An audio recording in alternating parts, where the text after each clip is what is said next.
HD. It's your boy HD. Everybody get up on the dance floor and go, and go, and go crazy. And go crazy. And go crazy. And go crazy. Go, go, go, go, go, go crazy. Go, go, go, go crazy. Go, go, go, go, go crazy. All the way from the old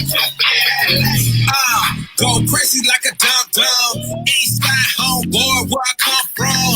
Dance on the floor till you go numb. No fighting, no hating, no red wrong.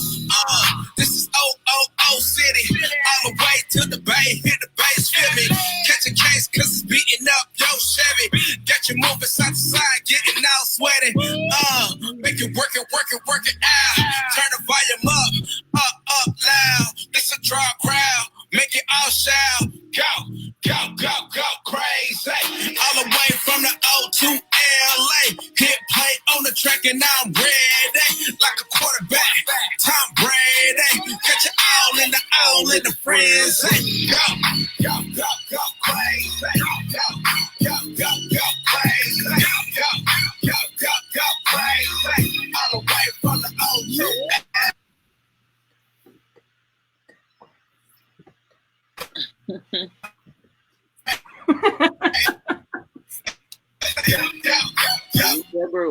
Right.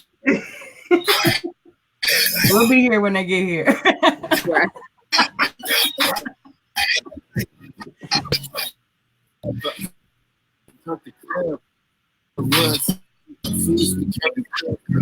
Tell them fill the cups up. The show though, original, the type is proto. I go, crazy, yeah, loco, it's solo. The coach, loco, I represent the Ocho. Immersing together, put the devil in the choco. Either I leave him on the mat flat out, I squeeze him till he black out, or when they see him tap out, they go crazy. Go crazy. Go crazy. Go crazy. All the way from the Ocho. Go crazy. Go crazy. Go crazy. All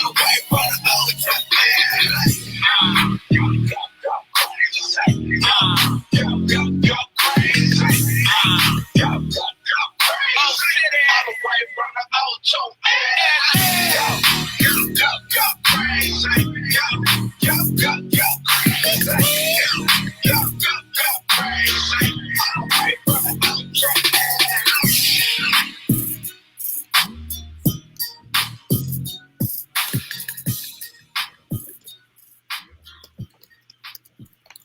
Hey, all right. I don't know. It was something about today's intro that had a little more oomph to it. Like I had a little more litness. I was a little more lit today with this intro music. Everybody, good evening. Welcome to the where'd Q go?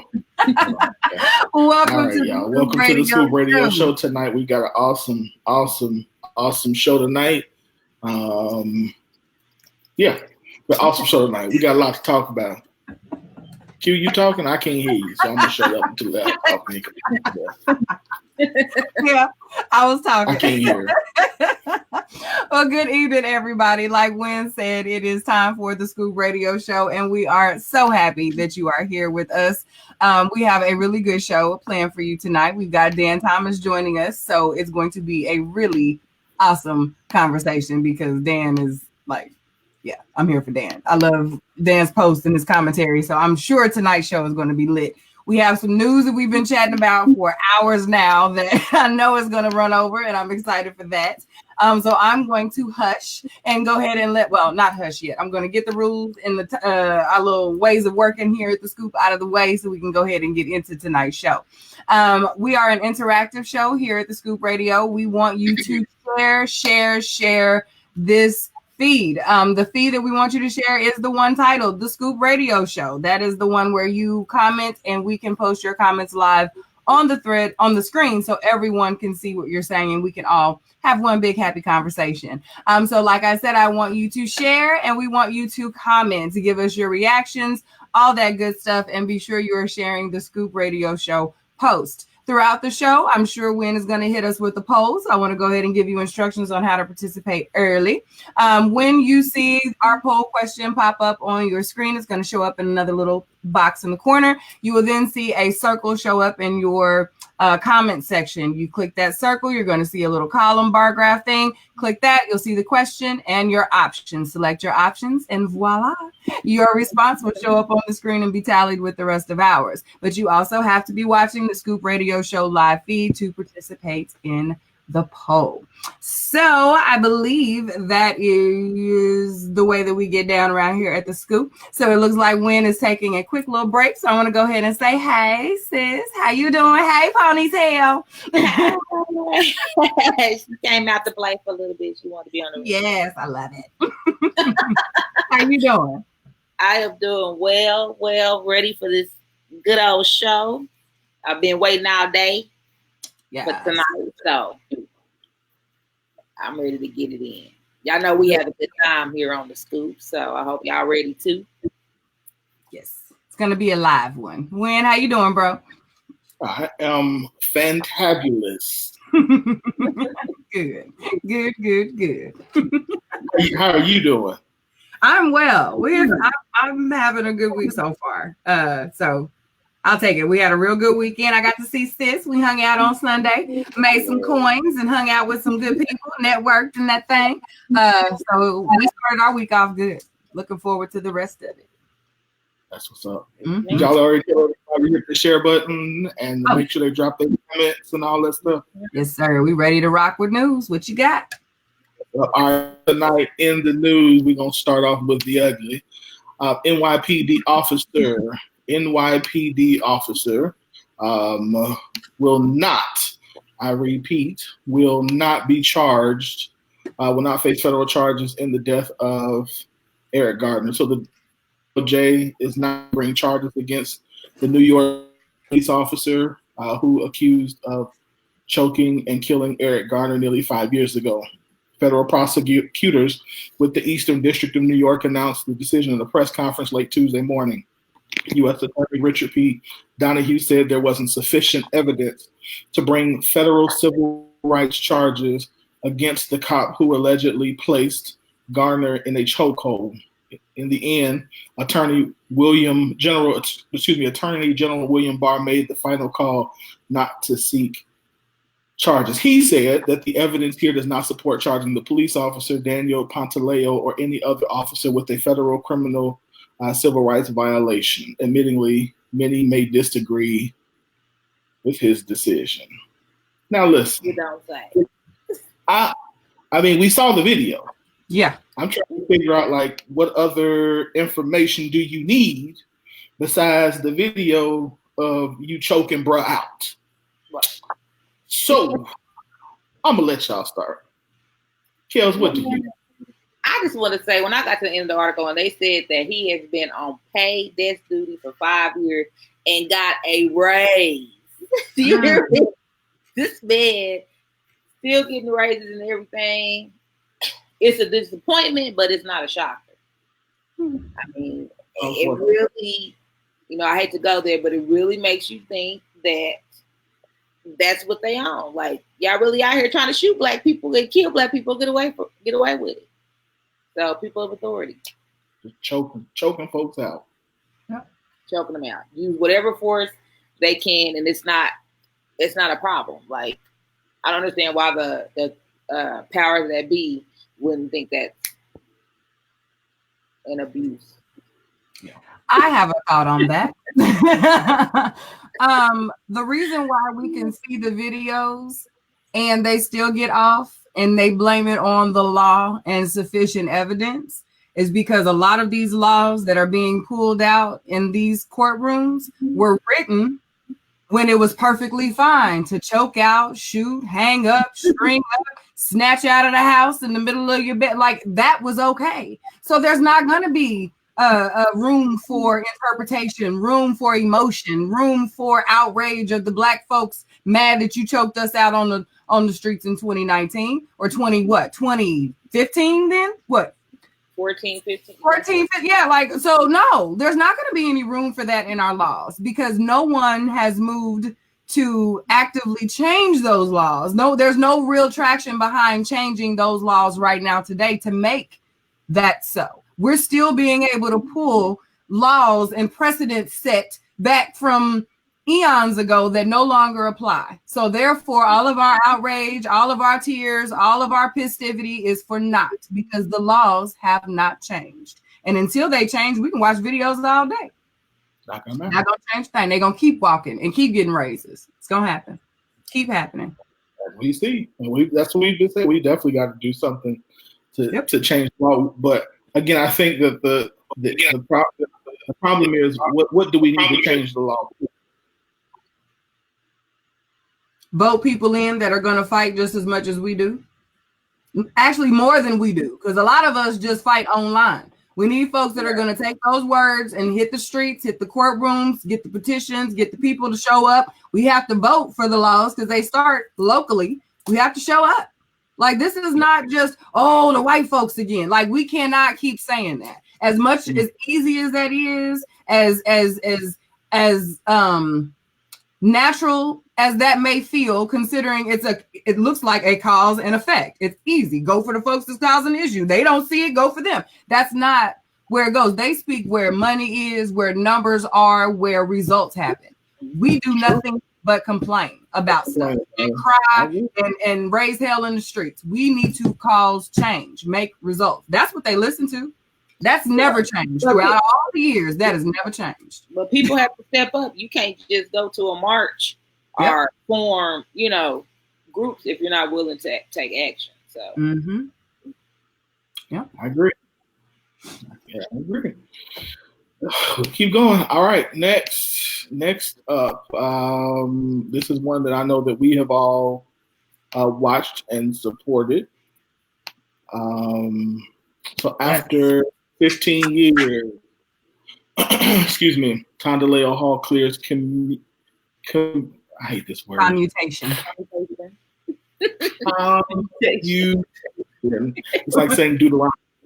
Anyway, an Oklahoma City woman who is serving 30 years in prison for permitting child abuse had her application for sentence commutation advanced to a second stage during an Oklahoma Pardon and Parole Board meeting Monday. Hall's application for commutation moved to stage 2 of the process after a 5-0 vote. Currently incarcerated at Mabel Bassett Correctional Center, she will speak to the board via video call as part of her review stage. If approved, her application would then be considered by Governor Kevin Stitt. Quote, I think her case will be reviewed again for the millionth time, said Project Blackbird activist Candace Elijah, who has advocated for Hall's release.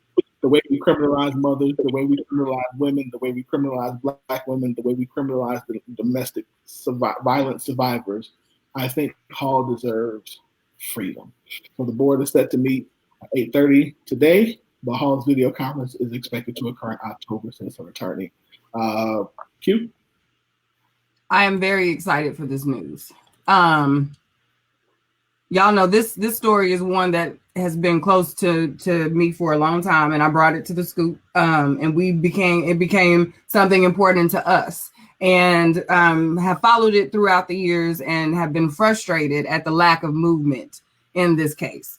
I was frustrated with how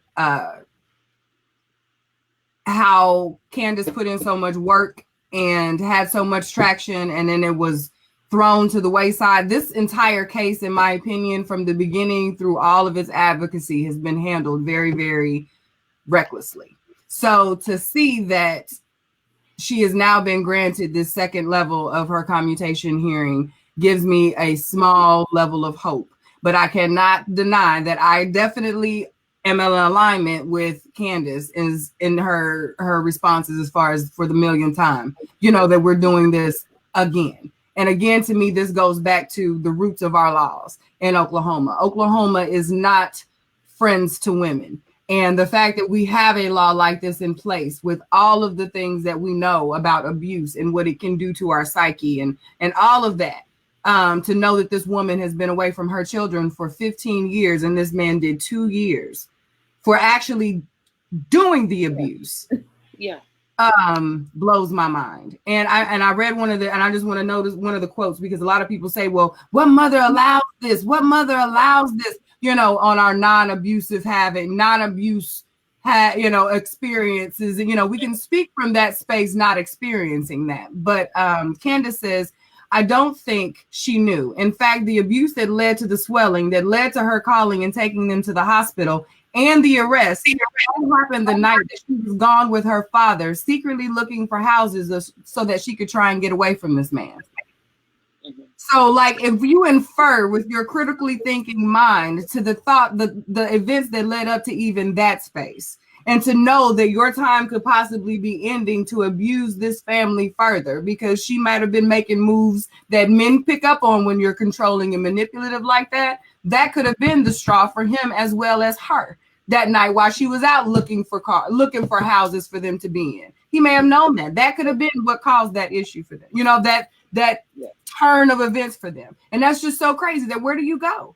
We say, speak up, tell somebody, get help, run to somebody. And then you go to the people, like, I'm praying for her and her family, and that this case comes out in a very, very good way. I'm really sending light to them, because she should be free. She should have been free. She should have never been jailed for this, ever. Yeah. Yeah.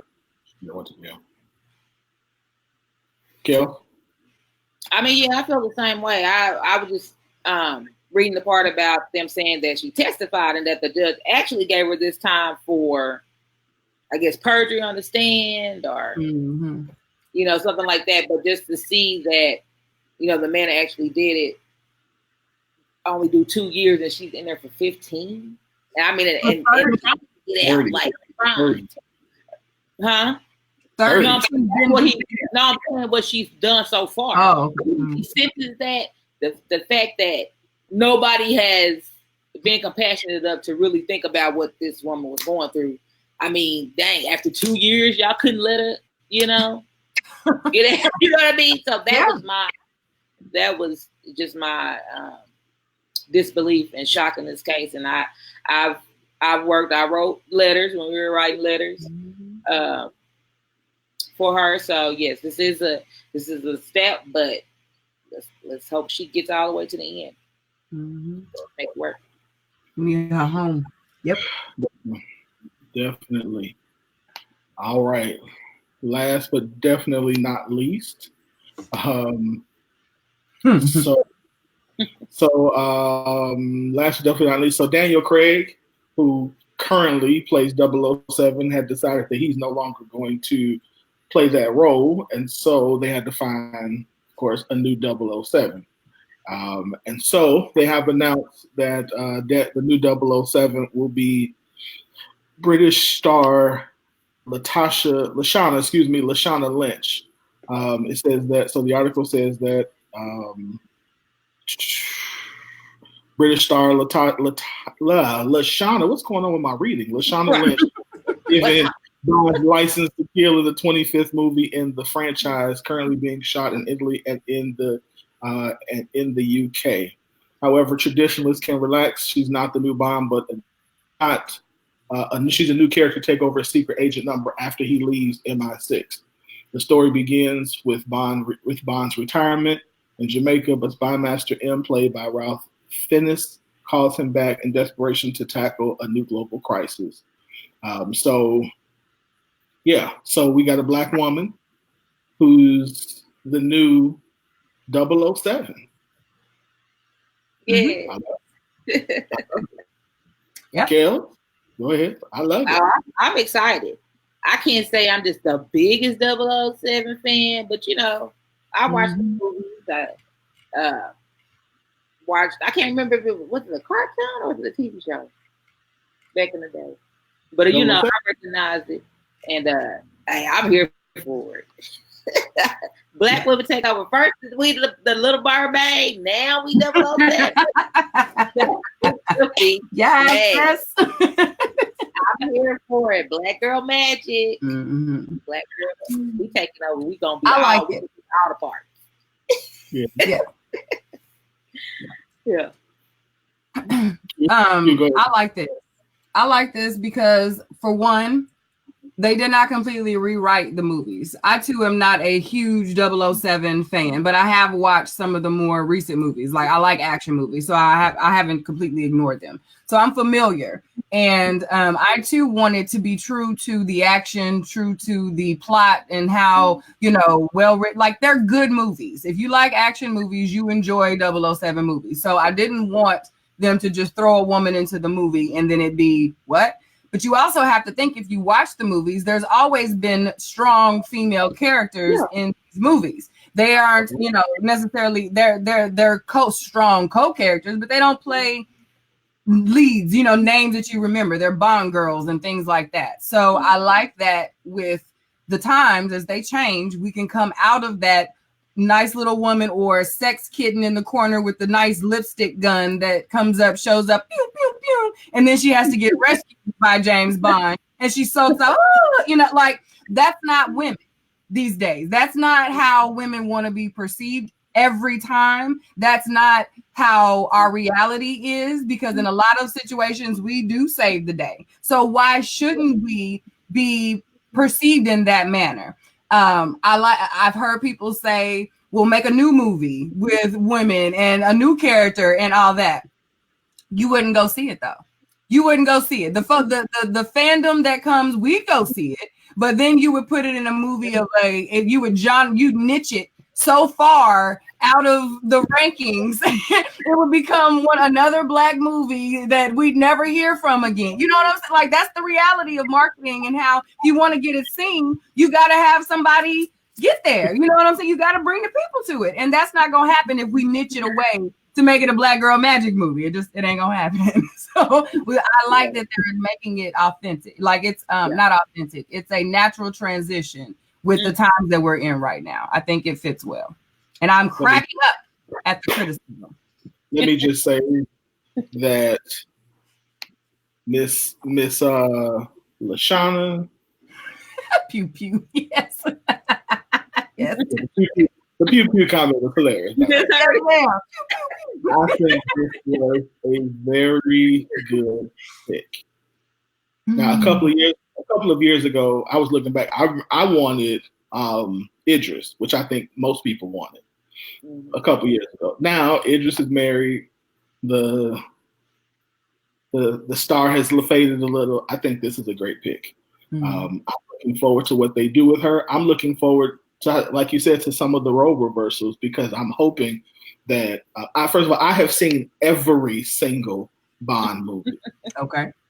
Every single Bond movie I own. So that's a collection. Did they say what her name was going to be? I don't remember seeing that. No, I mean, it's going to be Yes, I don't know, but I hope they make it something ratchet. They're not going to make it ratchet. Lakeisha. In the article that Wynn shared on his page, I think they didn't name her. They called Intro 007. They said Enter 007 Enter or something like that. Right. So she's taking on that role, but I don't know what her name is. I want to know her name is. Yeah. Bond, obviously. That's what they're saying. They haven't said what her name is going to be. I'm here for it. I'm here for it. I don't move. Again, I get everybody talking about, even though I'm talking about some James Bond is a male. I get it. I get that's what we think. I understand that. I've seen them all. He transitioned. He retired. He retired. Like, he didn't get replaced. He retired. Exactly. He retired. He didn't retire. The man quit. He quit. Yeah. He didn't want to do anymore. He actually, after Casino Royale, said, I quit. I don't want to do anymore. He said, I'm old. I don't want to jump from buildings no more. Yeah, the talking people coming back and doing the work, they can write them out. You don't want to do it no more. So, and I understand that because, I like Pierce. I like Daniel Craig.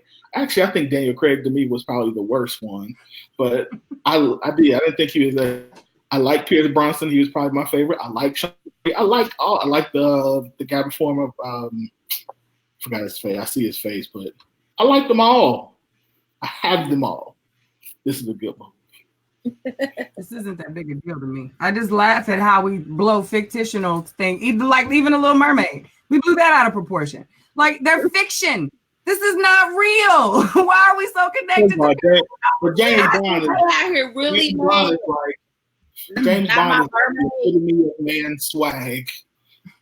That's all that is. He is the male. He is a man swag. That's every man. Like, it's like you want to be Shaft, you want to be Billy D. Williams, you want to be James Bond. Hey, that's fine.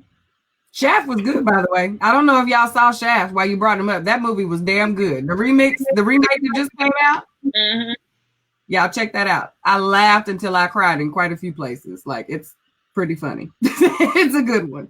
Yeah. I didn't see that one. It was good. I did not see that. What am I looking for? All right. Well, that's what we have tonight in the news. I'm trying to, what in the world? Where'd my picture go? Okay. Well, I found it. All right. So tonight we got a couple of new songs. To the first one, this actually is our first. This one is from South Africa, which I think is actually pretty cool, by the way. Yeah, it's from South Africa. So the artist's name is James Corder.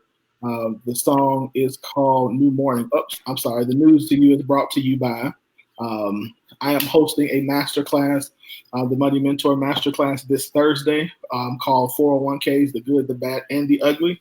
And so it is a free class. If you are someone who does not understand your 401k, doesn't understand what a 401k is, go to the page, click on the link to sign up. It's a free class that I'm doing on Thursday at noon. If you can't make it at noon, that's fine. You got 24 hours to see it for free. After that, then you're going to have to pay for it. So sign up for the free class called the 401ks, the good, the bad, and the ugly. All right, again. Now, sorry, first song, new music, all the way from South Africa.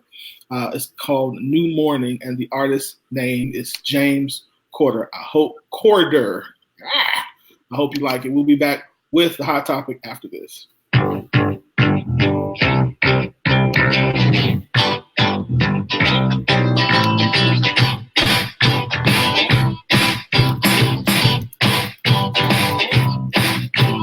Can't you hear that rooster crowing? Rabbit running down across the road, underneath the bridge where the water flows. So happy just to see a smile underneath that sky of blue. On this new morning, on this new morning with you.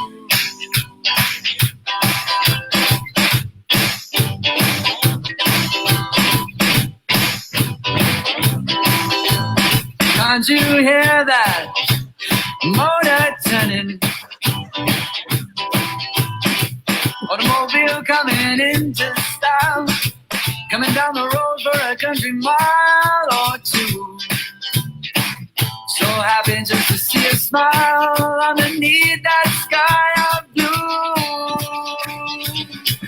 On this new morning, this new morning with you. The night passed away so quickly. It always does when you're with me.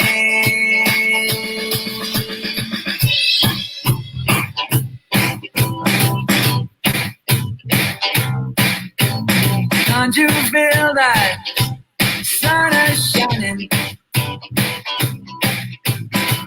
Groundhog running by the country stream. This must be the day that all of my dreams come true. So happy just to be alive underneath that sky of blue. On this new morning, on this new morning with you.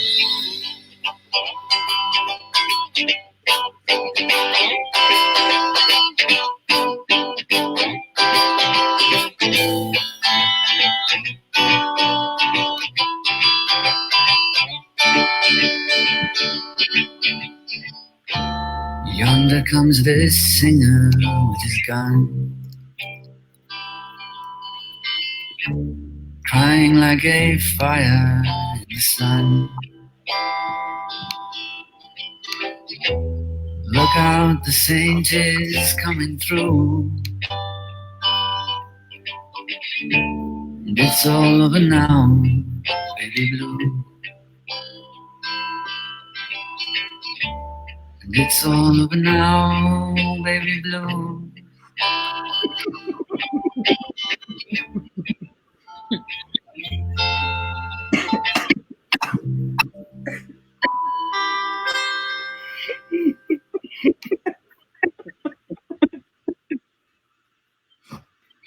We ain't got no. We ain't worth 2 pennies when you rub them together. What was that called? New Morning. New Morning. What Power 103? What they used to do? Slam it. Slam it or jam it. I thought I was gonna be doing some dirty wide. So we assume too much, sis. Maybe are we racist for that? I thought I was gonna get some dirty wide. I'm looking for my post, y'all. But anyway, we gonna laugh our way right on in the hot topic. I'm laughing at Dina. I'm sorry. Laughing at who? Oh, savage, Dina.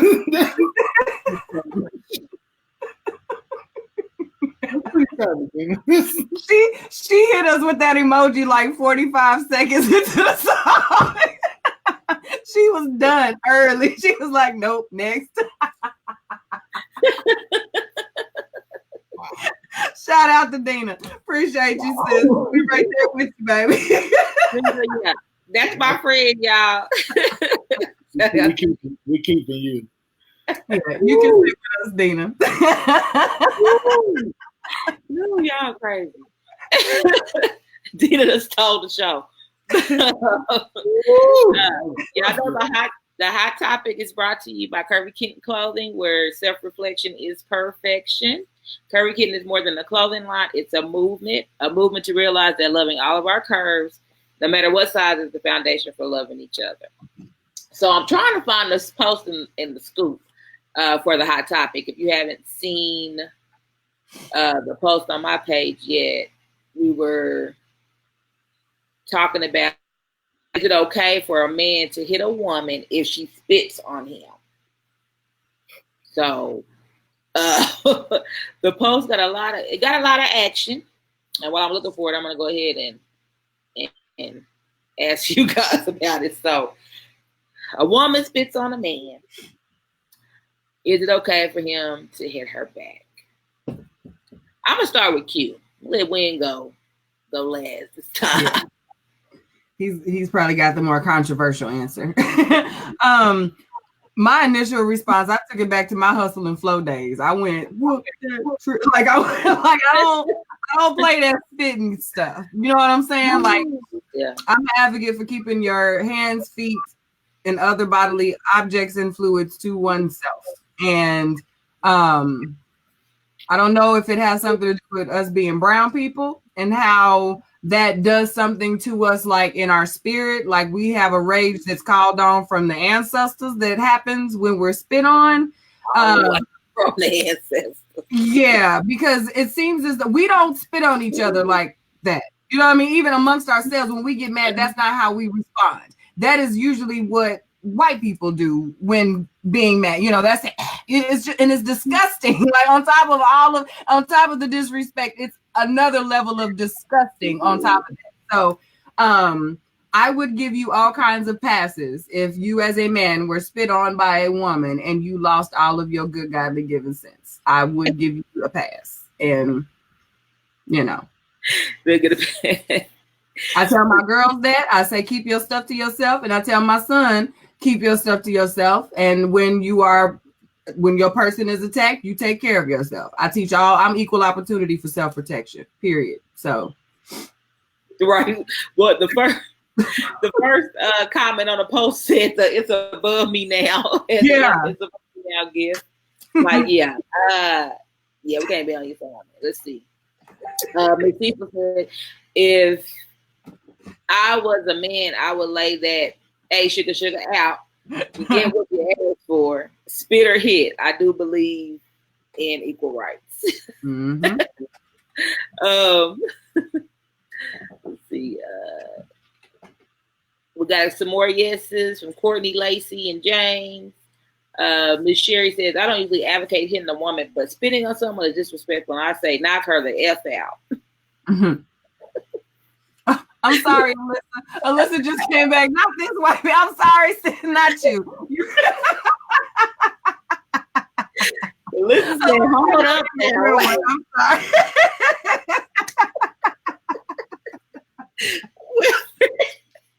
So what? I want to shout out the live. Our live is cutting up. Y'all always come through for me during Hot Topic. Y'all come through the whole time. I'm going in tonight. But tonight is a different level. Y'all going in. I ain't even putting I gotta catch up putting some of these comments. You gotta put that up.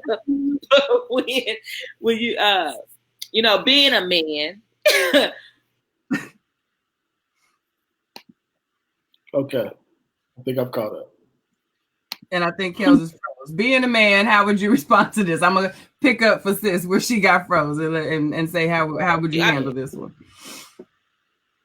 So I still don't believe that a man should hit a woman. Mm-hmm.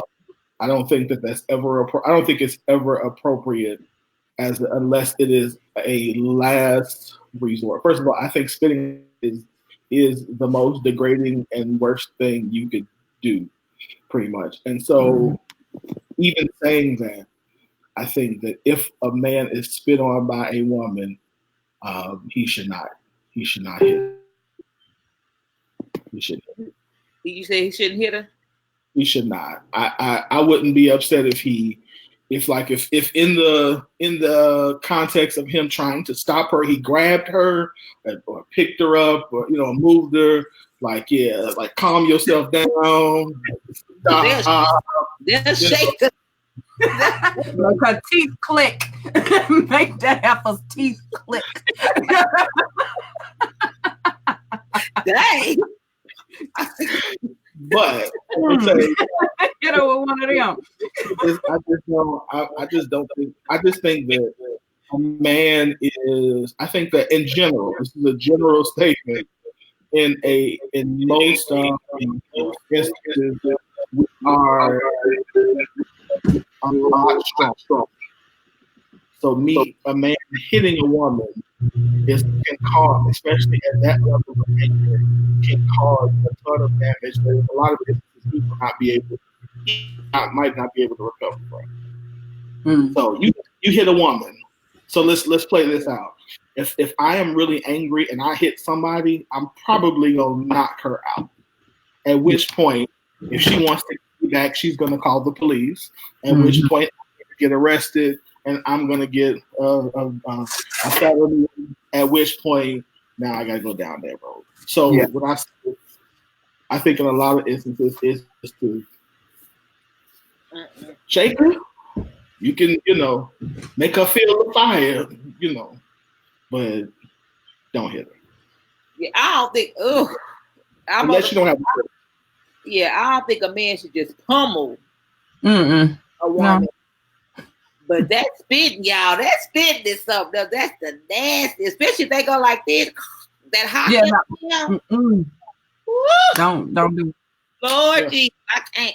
I don't know if anybody can contain themselves for someone doing that. I mean, but what gets me about this is, reading these comments, this isn't the first time we've had a similar conversation like this. And it is always the women who come out of the woodwork to say, knock her out. Like, don't, that we say that. So in my mind, I think in a way, as much as noble and as much as I loved hearing Wynn say what he said as a man, and I don't want that to ever change about you, that frustrates me as a woman because we know the offense that spitting carries and we do it. We still put ourselves in those situations to test the character of a man when angered. We know what that does. And then we act all shocked when we get our stuff rocked because we put ourselves outside that space. And it's not even as simple as or as extreme as spitting. But we know what we're doing. We know that there are levels to confrontation and argument. Like, we know that.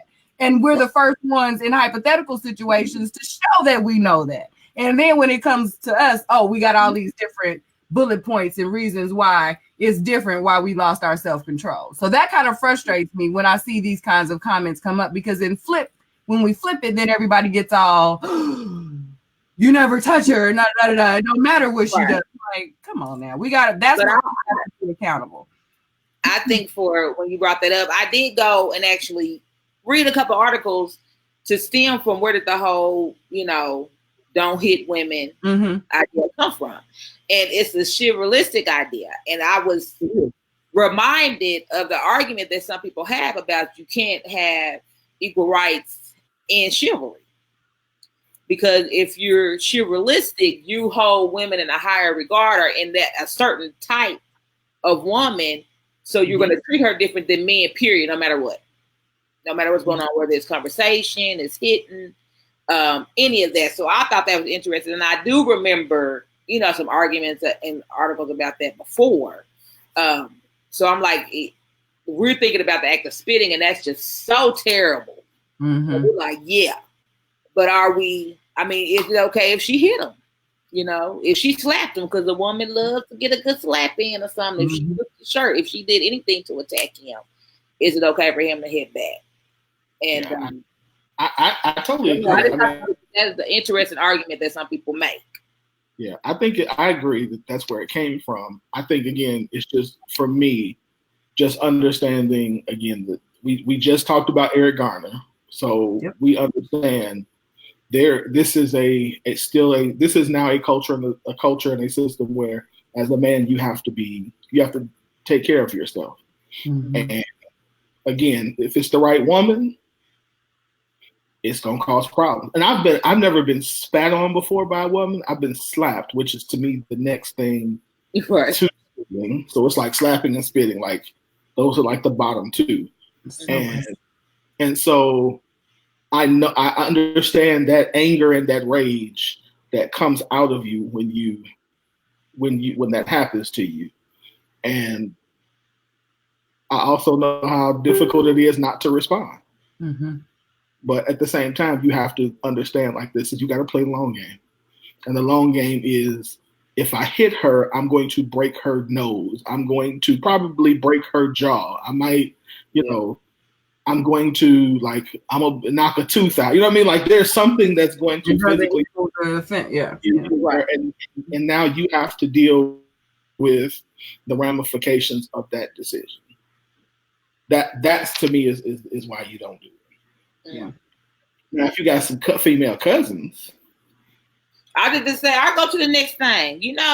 I know several people that's not above of calling that female cousin who has nothing to lose. Yep. Retaliate. A lot. Yeah. When you brought up slapping, that made me think. We have watched a whole lot of TV as a generation. In 35 years of life, I have never seen a physical friend of mine, a person, an associate. I have never witnessed someone slap their man. I really wonder where that comes from. Like, I know it happens, and I love and collaborate and work with and am in family with a lot of volatile, aggressive, physical women. And I've seen a woman punt. I've seen folks that I know close punt, go off and just dead you in your chest before I've seen them do, it's a go hard or go home thing. What are you doing with a slap? Like, you asking to do, the slapping just blows my mind. That's like the petty extra. Like, you just want to be dramatic with the whole slap. Like, I don't understand why we do that. But I also understand that that's also a trigger for men. Like, that is one of those escalation points that gets you there, but it doesn't give you anything. If I'm ready to fight, the last thing I'm gonna do is slap you. If I'm gonna get one good lick in, you best damn better believe it won't be no slap. I ain't no easy way, so yeah, I'm gonna slap you with something else. Yes, but it won't be no you crazy. That's not how we gonna do. We going hard, and you gonna feel it. Rodney Perkins says she'll get an Aqua Velva slap. I'm like, what's an Aqua Velva slap? He said she will get an Aqua Velva slap from me. I heard that one. That one's a new one. Decode that for us. Yeah. And we got the stuff that you put on your aftershave. Oh. Oh, so like baby powder. Yeah, that's why I was thinking like I was like, is it like baby powder? Put lotion on there to go connect better? I mean, what's going on? I'm thinking about that powder that good on Friday. That woman hurts a bit more than a dry one, so I'm like, okay, so it slap, you know. It burns. I'm having too much fun. All right, so let me read some of these. So I posted this question on my page, and I got some very interesting answers as well. Okay. Let's see. Oh, where'd it go? That was the B word post. Hold on. Alyssa says absolutely slap the mess out of that disrespectful nasty girl. I'm mad at you for that one. I got like 70-something responses on this one. Really? Yeah, absolutely. Try to knock her head all in between the washer and dryer. That's what Kevin Williams said. Lakeitha says yes, anyone should hit anyone if they are spit on. Tanisha says yes, that's an assault, and he has the right to knock the spit out of her. Gina said, I think a man is going to react however he reacts. It's how far he takes it that I may have a problem with. Tony said, have her arrested. Cicely said, WWE. Monique said, slap fire out that garden tool. Kalishan gave the Mortal Kombat answer. Finish her. Finish her. Eric said, I would ask her to kneel and pray with me as I forgive her, hoping we could hug and sing together afterwards. Amen. Eric X. Right, you said Eric Exum. You know he lying. Right. Shanae says, knock her tongue down her throat. Like, this is Latavia. Yeah. Latavia says, the old me, she would remember what not to do again when she takes a sip of her dinner through her straw. She said, but the new me would say, sue her. Hit pockets last longer than a hit face. Like, y'all not playing. Knock her out. If you can take a lick, don't pass. If you can't take a lick, don't pass one. Right. Like, y'all not playing. Wait, dude with the head between the washer and dryer, I imagine he had a final destination for her head. How do you have a location?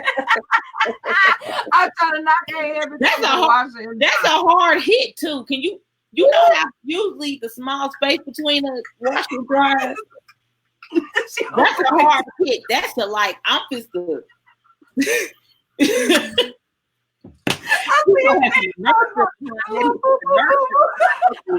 Like Murphy's Law behind it. He is taking it to science, to biology. She gonna have something not so both sides. He gonna look like Martin. Y'all remember when Martin got that fight? That's what she gonna look like. Dang.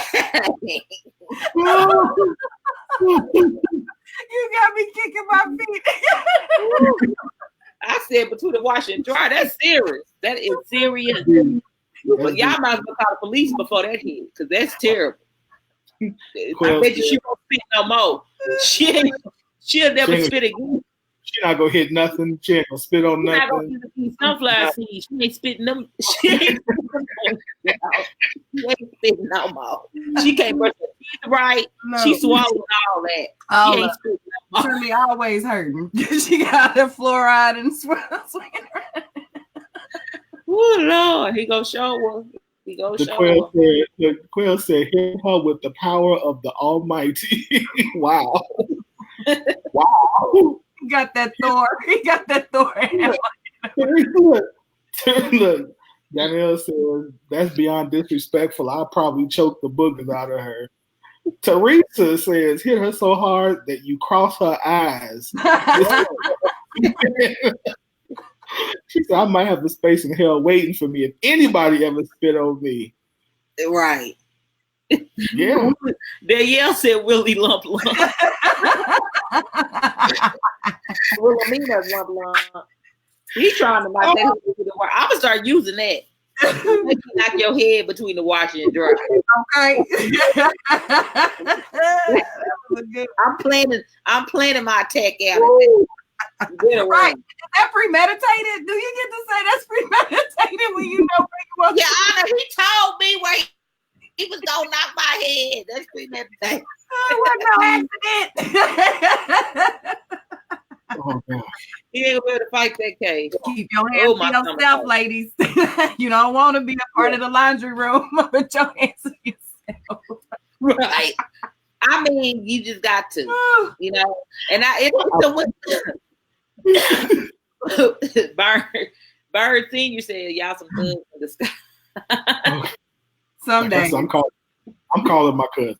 I'm calling my cousins from the west side. I got a couple people to take care of it. I'm not going to. Oh, that was good.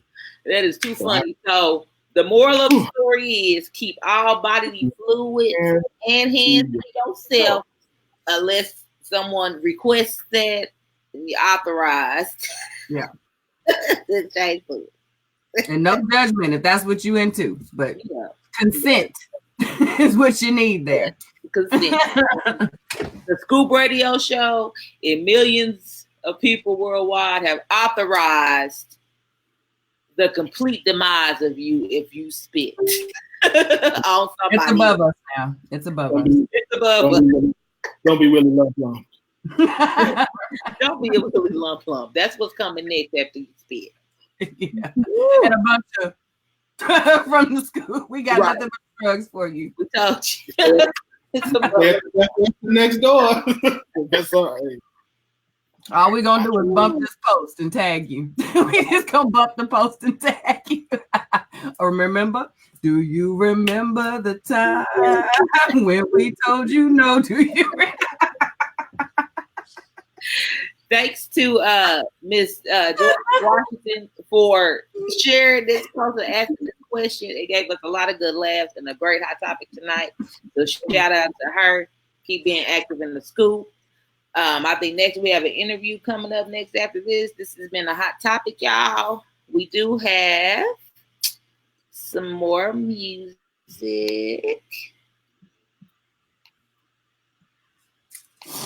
And it is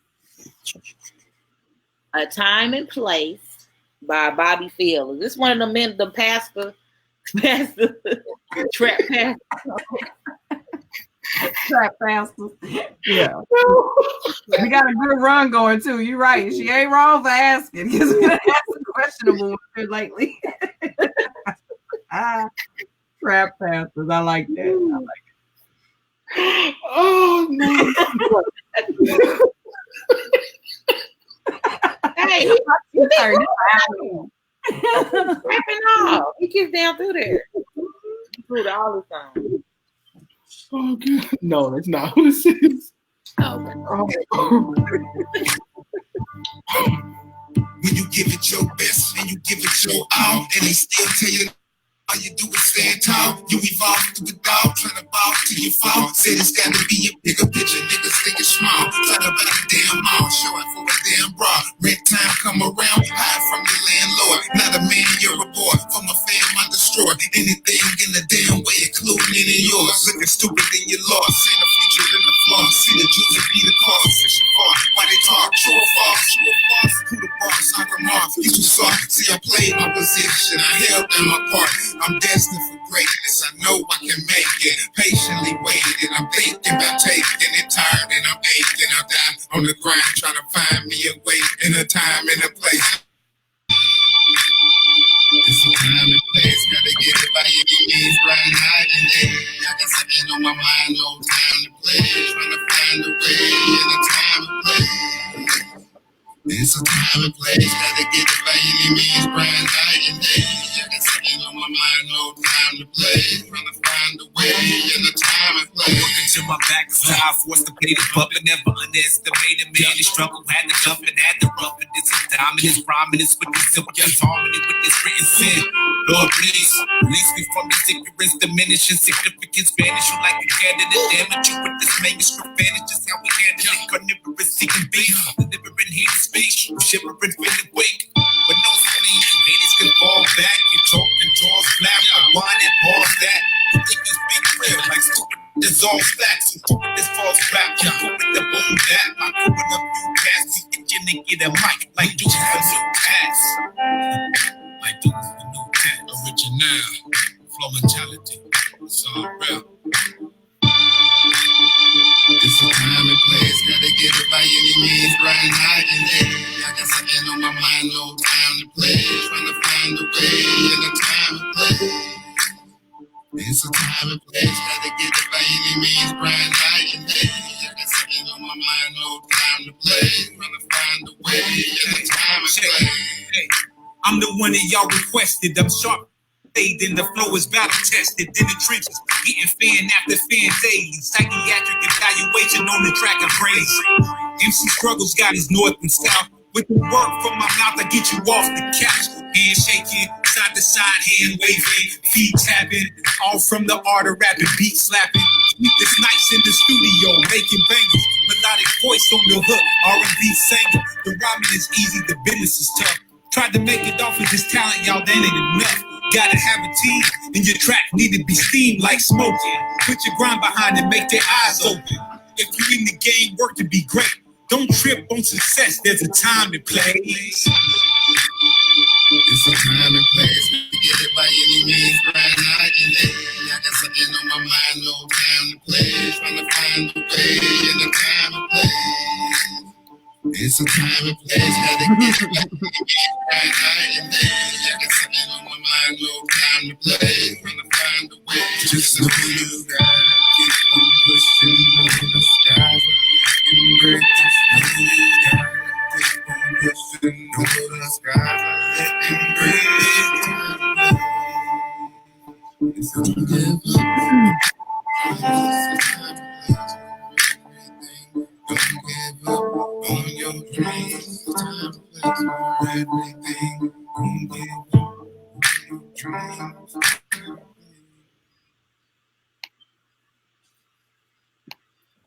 What's up? All right, that is Time and Place by Bobby Hill. Time and Place. All right, so up next we've got an interview. We're talking with Dan Thomas, who is an author. He's also a coach of Blueprint Services. And so we're going to talk a little bit. We're going to talk a little bit about everything real quick. So with Dan, we're going to talk a little bit about his book. We're going to talk about Blueprint. We're going to talk about his classes. We're going to talk about relationships. I want to talk about what he think about pastors calling women bees. We're going to talk about all of this real quick. So ladies and gentlemen, if you have not ever met Dan Thomas, he is again an author, a speaker, a pastor. He is a community leader in the Oklahoma City area. And he is one of the upcoming leaders of this generation. So if y'all have never met him, never had a chance to talk to him, ladies and gentlemen, Dan Thomas. Hey. Hey, what's up, everybody? How are you doing, sir? Man, I'm doing real good. How y'all doing this evening? We're good, man. Welcome to the school. So I've made it, man. I've made it. I made it on the show. I'm accomplished now. I can go to heaven, man. I made it. You got too much work to do, so we're not going to do this yet. However, you are big time, so we're glad to have you. You know, we don't always get to have important people like yourself. You know. Yeah. Okay. It's like Jesus and then Obama and then Dan. So right. Right. Glad to have you. So real quick, my audience who does not know, tell them a little bit something about you that I didn't already tell them. Okay, so he already told you that I'm a business owner of Blueprint Services Group, motivational speaking, coaching, consulting. I'm also a pastor here in Oklahoma City. Chosen Generation Church on the west side of the city, and then also really getting into some overseas work. I'll tell you something that you don't know, Winford. I'm getting ready to buy thousands and thousands of acres of land in Uganda, and we're going to start building over there, doing some rice farming and some major projects over there. So I'll be getting back to Uganda in February. So it's not just ministry stuff. It's helping, build roads. Hopefully, with the way that we are structuring this, we can get some approval from the government. I've been learning a lot of things about building in other countries. The rules are very different to abide by, and so there are some things. So that's what I do. I literally exist. This is what I believe. I literally exist to help people discover their blueprint, realize their potential, and find their place. And so it took me a long time to synchronize and make that succinct. But if I'm not doing one of those three things, my answer will always be no to anybody that asks me to do anything. That's what I want to do. That's what's up. Yep. So talk to us about your book. Okay, so this is interesting because I wrote this book in 2016, and I have to tell the story right. My wife was like, "You need to write." Like I'm actually trying to write even more right now. So I got to bring some context to this. I had the privilege when I preached at Pastor Shep's church this past Sunday, same guy that preached Nipsey Hussle's funeral. And if you know Shep Crawford, you know he's a 5-time Grammy Award winner. Most of your old school R&B songs, he wrote a lot of that stuff. But my armor bearer this weekend, and this is the second time he's done it, was Matty Rich. Now, I don't know if you know who Matty Rich is. He wrote and directed Straight Outta Brooklyn and The Inkwell. So really cool guy. So this is the second time we connected, but we really connected this time. And so I had a movie idea. He found out I was a writer. He said, "Well, what are you doing?" And I told him about this movie idea. He said, "I'm going to be honest with you." He said, "That's pretty dope. Now, I can't release everything right now." He said, "You need to write a book first, make that into a series, and make a movie a part of a deal." He said that could really sell. He's actually working on a new movie, just to let you know, with T.I. He's going to come out and do that here pretty soon. But the book that I have right now, it's actually, you can get it on Amazon. I keep it at a low price for $2.99. But it's actually talking about 5 strategies for success, and it's called Setting Your Mindset. Now, this book came out of a lot of frustration that I was having, and the reality was that I wasn't getting anywhere, and I was trying to change my habits. I was trying to change that's my daughter bringing me something. Trying to change my habits, trying to change my disciplines, trying to change principles, and I could not understand why nothing was changing externally, even though I was changing all these things, or I thought it was internally. It wasn't working. And so I just kept hitting the brick wall, I would see that with whatever job I had. I would see that with whatever project I had. And then I realized that focusing on behavior was the problem. Mm-hmm. That was the issue, that I was trying to change my behavior without changing the actual management structure in my mind, which is also called the subconscious. And I realized that, during the day, whatever I'm thinking during the day, how I'm responding to things, how I'm reacting to things, decisions that I'm making, those things were all predicated upon what the night crew, the subconscious, had been given. So I was reading a book by Dr. Caroline Leaf back then called The 21-Day Brain Detox. You probably know about that. And so in that book, she says that your brain produces 300 million new cells every single night. And whatever is the most dominant thought in your brain that night when you go to bed, it actually dominates all of your decisions the next day. So for 30 days, and I extended it from 21 to 30, I made sure that my thoughts that night were positive, that they were advancing, that they were progressing. And I started noticing a change. And then I realized, oh, my behavior is not the problem. My thinking is not the problem. And just like you can set a radio dial where you want it to be, just like you can set the temperature of a fan, you can also set your mind. You can set your mind to a certain thing. It's a very intentional thing. So I just wrote a little small book about it. And man, I was really surprised at the response. I'm still getting reviews on Amazon. And so I'm working actually now to put that into a series. And that's really the I guess the basis, the fundamental of the book is to get you to think about what you're thinking about. Because if you don't ever think about what you're thinking about, you'll keep doing the same thing. So that setting your mindset, 5 strategies for success. Wow. So I love it. I have a question from that spiel about your book and the setting your mind. Does that go in conjunction with some of the workings of dreams and maybe lucid dreaming? Does that cross over into anything to help, with that strategy of setting your mind?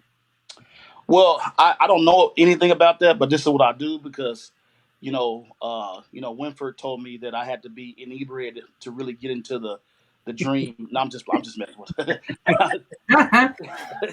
No, I'm just messing with it. But you know what? I don't dream a lot, but when I do, it's very vivid. So now I have a system. When I dream, I wake up and I write it down. If it's I've had dreams where I was at a concert hall playing the piano, hearing the melody. I'll get up and record it on my phone. I think this is what I really do believe this. So when you have thoughts and dreams and all those things in your head, whatever you want to call it, whether it's the universe, whether you call it God, I would call it God. What he's doing is he's trying to download something into your mind from the invisible, so you can either put it on paper, you can record it, because at that particular time, you're most likely hearing the voice from another world that doesn't even exist yet. You're probably getting answers to problems that don't even exist yet. You're getting solutions for things the world will deal with in maybe 2 years, 5 years. But I can admit, I just used to love my sleep. Like, I don't want to wake up. I don't have time to wake up. But these were actually ideas. And here's what I saw after that, Kelly. I would see people, I would see it on TV, I'd read it in an article, the very same idea that I wouldn't wake up and write down, somebody's making millions of dollars off of it. And so I believe that's God speaking. God speaking to me about that stuff. And I mean, these would be ideas that never in a million years in my conscious mind during the day would I ever think about it. And so now I have a pad. As a matter of fact, my daughter has a pad and pen by her bed. My wife on her side of the bed has a pad and pen, and I have it too. When I have a dream like that, I do it. But I think that when you start retraining your brain, it actually opens up the landing strip for those ideas and those dreams to come. So I'm not necessarily familiar with the practice of lucid dreaming, but I have changed my mind about how I deal with dreams that I have. Okay. Yep. I'm so glad you said that about the download. And I think we take our dreams for granted in a lot of ways. So I'm really glad that you, one, connected our state of mind before we go to sleep. And, because often we think, oh, I'll get rid of this when I go to bed. Let me just get to sleep. A lot of the time, sleep is where we feel the relief happens. And if we take that to bed with us, we wake up with that same drama a lot of the times, if not amplified. And then when we discount what we get in our dreams as random hocus pocus dreamy stuff, we miss our mark and see folks with our $1 million dream on the TV. Like, we can't say that our download wasn't shared with many people. God wants to see what you gonna act on, So that was good. I like that you said that. Yeah, and you got to take that stuff seriously.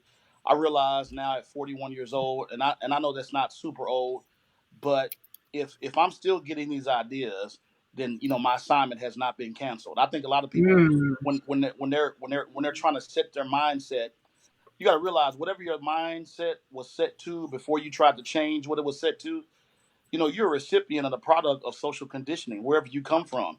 It's going to take some time to change your mind. And as a matter of fact, those old thoughts don't go away easy. I talk about that in the book, how your mind will fight you for trying to change it.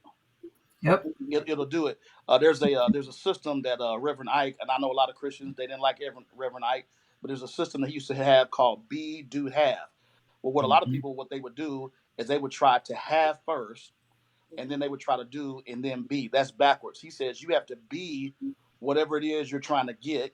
He said then you do it, and then the natural product or the outflow of that is that you have it. So many people are trying to get something or be somewhere that they're not really. And so, of course, that causes cognitive dissonance. And then your body is in division with itself. And the Mayo Clinic has actually proven this. When you're trying to do something that you don't really believe, it actually causes brain damage. You can't think clearly. You get angry easier. Your mood swings are more frequent because you're trying to do something, but that's not really who you are. And so I talk about that a little bit in the book. People will call that secular humanism or some new age agenda. It's not. It's actually just really physiology. It's physiology. You cannot do something for an extended period of time and have success if that's not who you really are. You may have enough talent to fake it for a while, but after a while, you'll crash and burn. It happens every single time. They even talk about most CEOs. 47% of CEOs who are just gifted and talented, and then they end up committing suicide is because who we thought they were, that was not who they really. There was no genuineness there. So yeah, good stuff. Good stuff. Yeah. Yeah. So tell us what do you do in Blueprint Services? Talk about that. I know you got some classes that you offer. Tell us about that. Okay, so you guys will be the first to hear this. Blueprint Services Group is actually getting ready to take a hard left turn.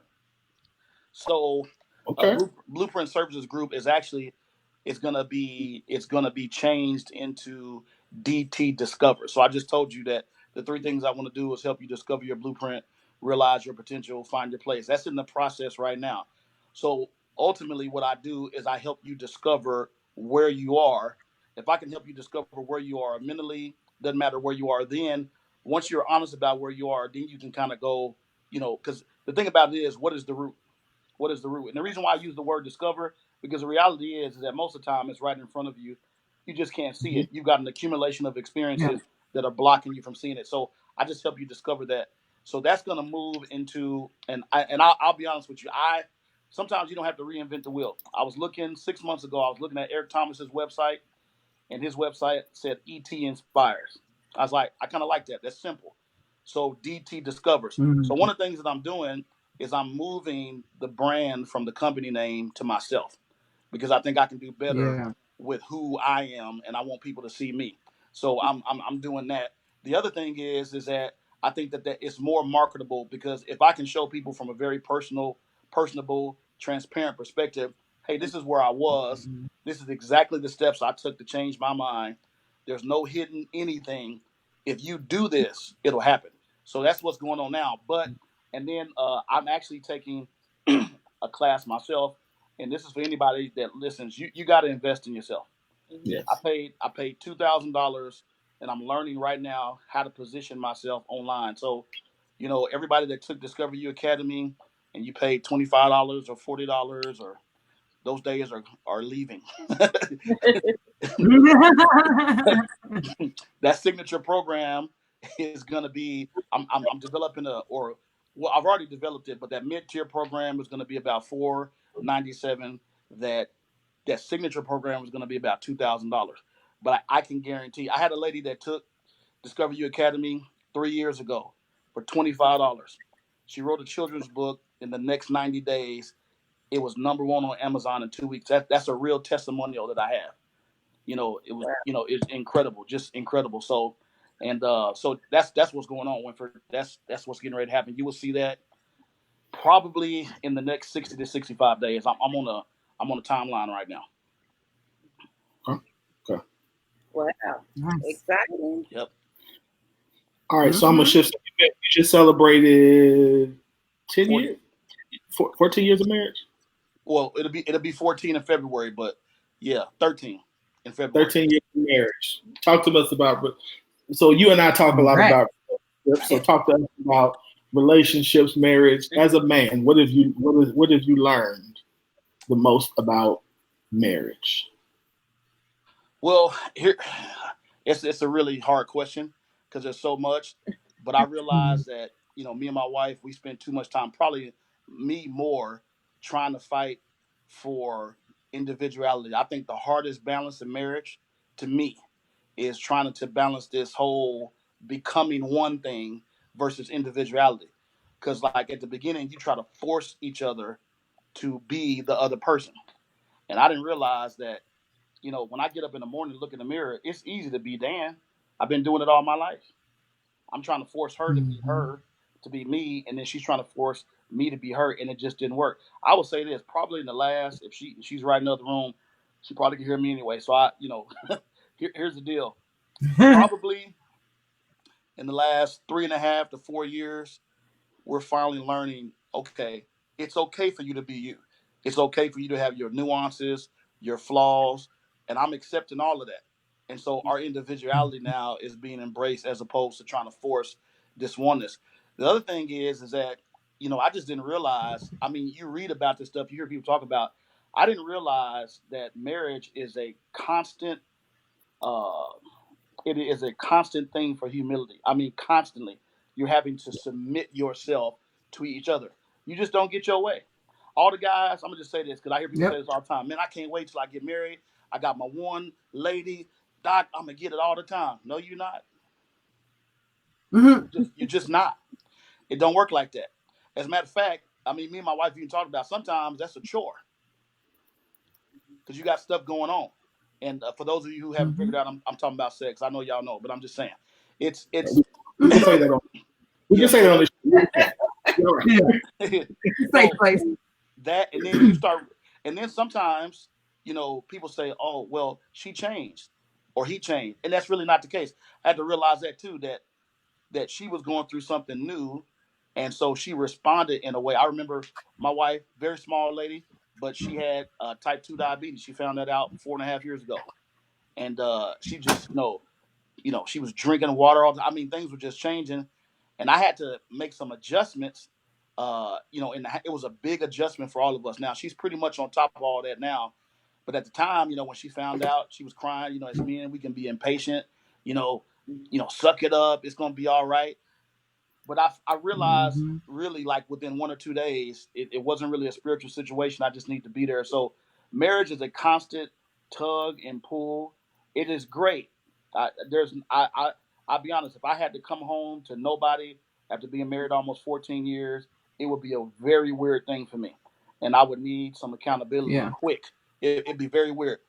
But it is it not only is it challenging with the other person, it challenges you as a person. I probably will say I probably learned more about myself being married than I ever would have on my own. Like this, just real talk, ever. And I don't totally marriage, anybody that's been married that hasn't come at least one time to the point where they say, "Why did I do this?" You ain't never really been married. You just haven't been married. I remember like year 2, I was like, this ain't. You ain't there yet. Yeah, I got other stuff to do. I can do other stuff. You can go, you know. I was like, you can go back home and live with your mama. You know, I'm good.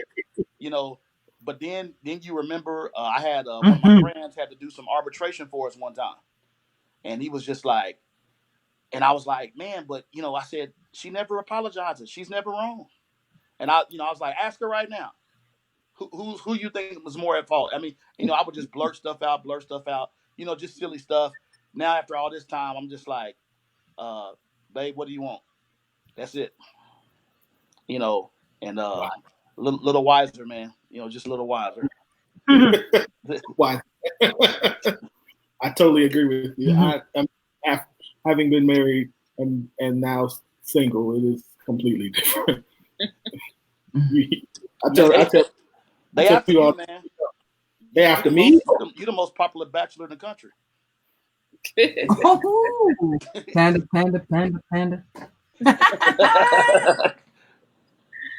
do it. Don't have my inbox blowing up, man. Don't have my inbox blowing up. Hey, I didn't say. I said I didn't say eligible. I just said single. So what are you? So from your mind, let me pull from your mind for a minute. So what are you seeing right now? No, let me shift gears. So you saw this video, this Travis Jennings video. Yeah. So Kelly and did y'all see the video? I haven't. No, I've been waiting on this part. Get the bee out of her. He was like, the bee coming out of you? Yeah, exactly. Yeah. Yep. Yeah. Okay. I saw something of it. Yeah. Dan, tell me what's up with this, man? What's going on? I mean, we've seen this happen more often now. What's your thought? Well, first of all, nobody has taken more L's in 2019 than him and John Gray. Let me just say that first of all. Taking L's, and it's just crazy. Big one. But here, so before we even get to the B word, the guy had his hand on her open chest. That's what I really had an issue with.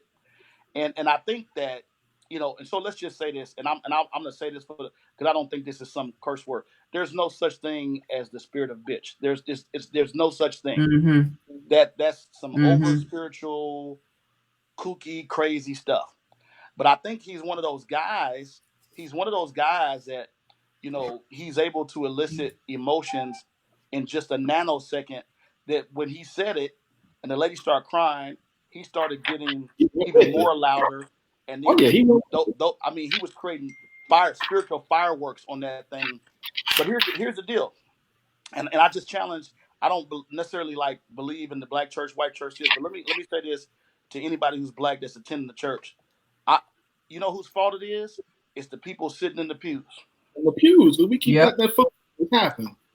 Because they choose to remain ignorant, or that's my pastor, as if he's beyond accountability, or somebody charging him up. The first thing, and here's my thing, if he does have a covering or somebody that he's responsible to, where are those people? I mean, where are those people? Yeah. So now I really feel I could get up in the pulpit just with the gifts that God has given me and say super capital, whatever that deal is, super capital fragilistic, expialidocious, and people will scream. I've been to churches. All I did was read. Like, this actually happened. I was reading. Says, now unto him that is able to do exceedingly, and all I'm doing is reading scripture. People falling out. They start running around the church. I knew right then I'm at some place that's untrained, that they don't have no good teaching. I say this all the time. If you're in the church and you're getting more revelation than you are confirmation, you are constantly setting yourself up for manipulation. Those people, and you notice those guys, when you go around the church, I'm not trying to knock nobody, but if you look at their natural and their spiritual education, is low in those churches. Natural and spiritual education, they will follow. If a dog is barking right, they'll follow. It's the people's fault. They don't study. They allow it. Yeah, I'm just. I think I get the whole, the whole curse versus cuss thing. I get all of that. Right. I think that this past Sunday, I had to make a decision whether or not to say the word rape. And I couldn't even say the word rape because as I'm looking in the audience, I see children. I see people who could potentially have been affected by this. I see all of that. In my heart, I think this is a word that would trigger something that I don't need to be triggered. Yep. It's going to take away from me trying to relay the message I'm trying to relay. So let me find a different word. And I feel like we don't even take that step. Like, even if you don't necessarily, you think that the word is fine, that it's not a curse word, or you think that, that that's a cultural thing, whatever. You think that the fact that in this culture, that word has that connotation, that you would pray it out of somebody, why use it in a microphone where everybody else could hear it? That's something, the conversation that you need to have with that woman. Why put it in a microphone where everybody could hear it, and now other people can be affected by it? To me, it's just a lack of wisdom that we use sometimes. But it's popular. That's the thing. It's extremely popular.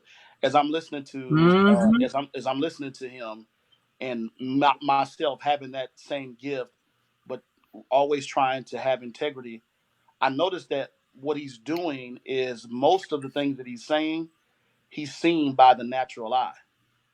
So I tell everybody, when you preach enough, when you counsel enough, you start noticing patterns about certain people. So he's looking at her.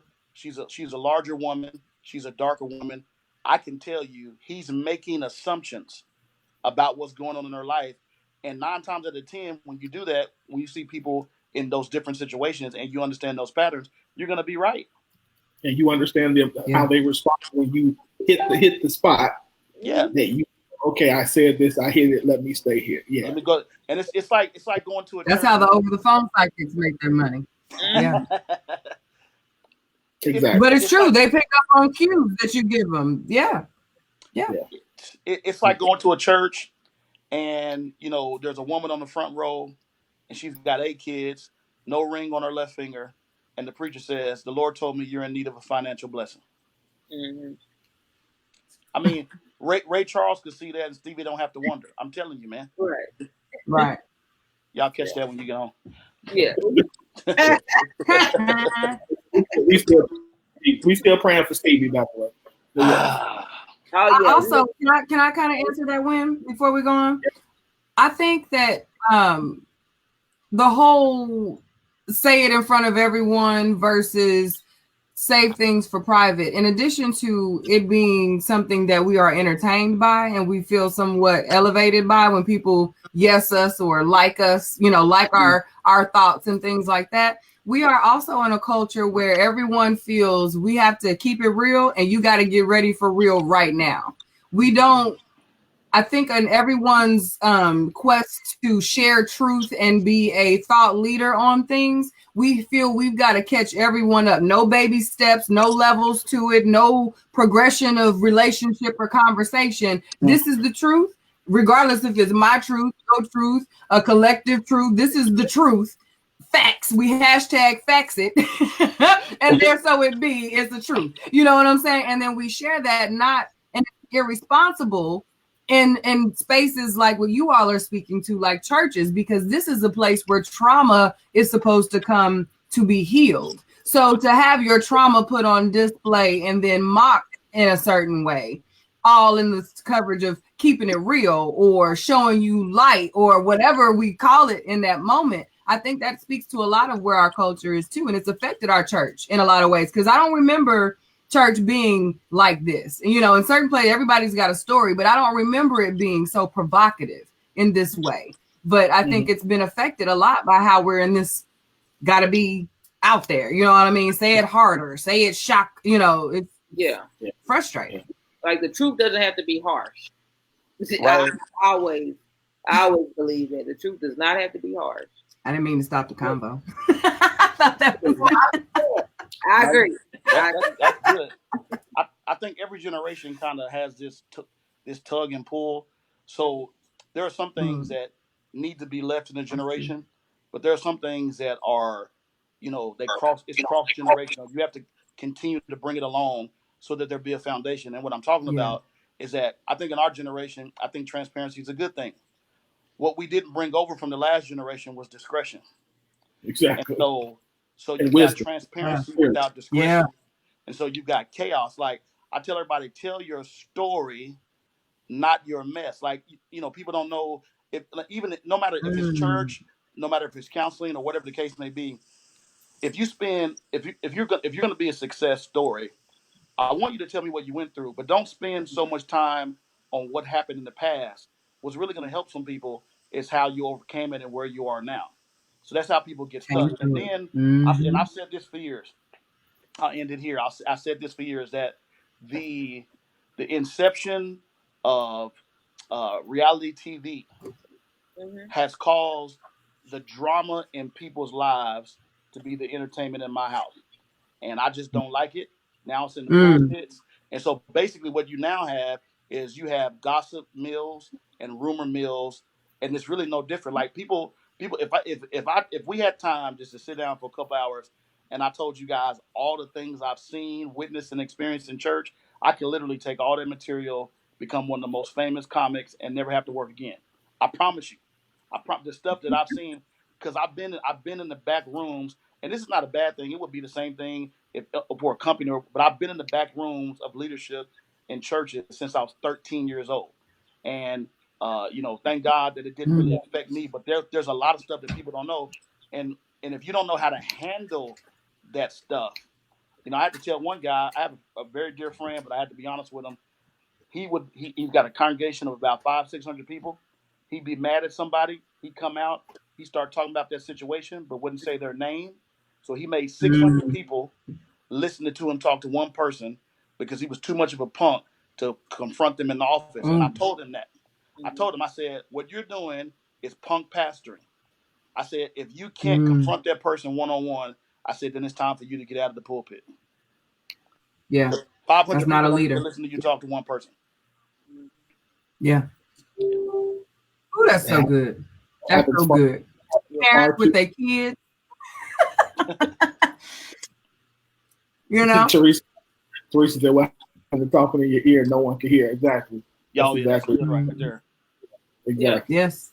Especially at the altar, you know, you didn't every once in a while. I didn't know that we because when you know that I haven't been in, I don't physically go to church every Sunday like that. So, but I remember when I was there, when we would go down for altar call, you would pray with someone in a circle, and there would be multiple circles at the altar, and you'd have your private prayers with the people who felt led to come and pray with you in private in your circle. There was never a passing of a mic to share what we're going to pray for, and unless that's something you wanted to provide like a testimony thing. So is that something also that is like a church to church change, or is that what's one of those shifts that you guys are talking about?